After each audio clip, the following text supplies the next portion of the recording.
তুমি কে বাবা?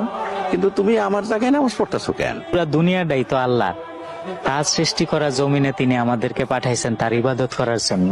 তুমি যে আমার জায়গায় আমার অনুমতি ছাড়া নামাজ পড়ছো, এখন আমি যদি ক্ষতিপূরণ দাবি করি তাইলে কি হইব? নামাজ ফরজ, আল্লাহ তাআলার হুকুম, এটা পড়তেই হইব। আল্লাহর হুকুম পালনের জন্য যদি আমার জীবনও দিয়ে দিতে হয়, আমি তাতেও রাজি আছি। তুমি যদি টানায় 1 বছর আমার লেগা বিনা মায়নায় কামলা খাটতে পারো, তাইলে আমি তোমারে ক্ষমা করে দিতে পারি। ঠিক আছে। এই, আপনি আমার পিছু কইরা কইরা বাড়ি পর্যন্ত চলে আসছেন? না না, আমি আপনার পিছু নিয়ে আসি নাই, তাইলে কেন আইছেন? ক্ষতিপূরণ দিতে আইছি। আপনার আব্বা কইছে আমি 1 বছর আপনাকে বাড়িতে কামলা খাটলে তিনি আমার মাফ করে দিবেন। আমার আব্বা কই? আরে রাস্তা দেখা দিয়া কই জানি চলে গেলেন। আপনি কি বলদ নাকি? আপনি তো এই সুযোগে পালাই যেতে পারতেন। পালায় যাব কেন? তারে আমি কথা দিছি, কথা দিয়া যদি কথা না রাখি তাহলে তো বরখেলাপ হইল। কথার বরখেলাপ করলে আমি কিয়ামতের দিন আল্লাহর কাছে যাই কি কৈফিয়ত দিব? আপনি কি আল্লাহরে অনেক ডরান? জি, আমি আল্লাহরে অনেক ডরাই, তো তার থেকেও বেশি আমি আমার আল্লাহরে অনেক বেশি ভালোবাসি। তুমি তো দেখি সত্যি সত্যি আসছো, তো ভাবছিলাম এই সুযোগ হয়তো তুমি পালাই যাইবা। তুই ওর ঘরটা ওরা দেখাই দে, যা। আসেন আমার বাড়ি। ওটা আসলে সত্যি সত্যি অনেক ভালো। জানো নাই চিনা নাই, খুব করে রাস্তা থেকে একটা পোলারের বাড়ি থেকে জায়গা দিলেন।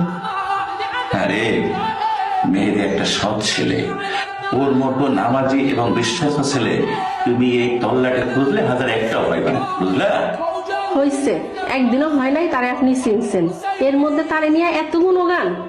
আরে তোমার তো ছেলের মতো চোখ নেই, তুমি তো চোখ থাকতেও অন্ধ। ওরে আমি পরখ করে দেখছি। তুমি রাতের খাবার তো খাও না, বসো আমার সাথে বসে রাতের খাবার খাও। হ্যাঁ, কেন আমাকে লগে খাইব?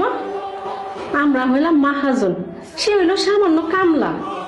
আরে কামলা খাটনের কথা তো আমি, আরে ওরও তো শুধুমাত্র আমি পরীক্ষা করার লেগে কইছিলাম। এই বাড়িতে থাকতে হইলে কামলা হয়েই থাকতে হইব।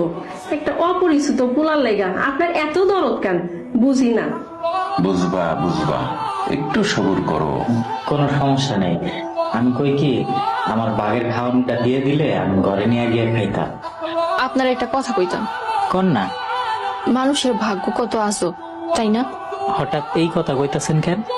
এই যেমন দেখেন, আমার কারণে আপনি মাই খেলেন, কই আমি ক্ষতিপূরণ দিব, সেখানে আপনি ক্ষতিপূরণ দিতেছেন। সবার ভাগ্যই আল্লাহ তাআলা নির্ধারণ করে রাখছেন, তিনি উত্তম পরিকল্পনাকারী। তাও আপনার ডর করে না যদি আপনার লগে কোনো অঘটন ঘটে যায়? আল্লাহ তাআলা বলছেন যত বড় বিপদই আসুক না কেন বিপদে ধৈর্য ধারণ করতে। ধৈর্যশীলদের আল্লাহ তাআলা পছন্দ করেন। মানুষটা সামনে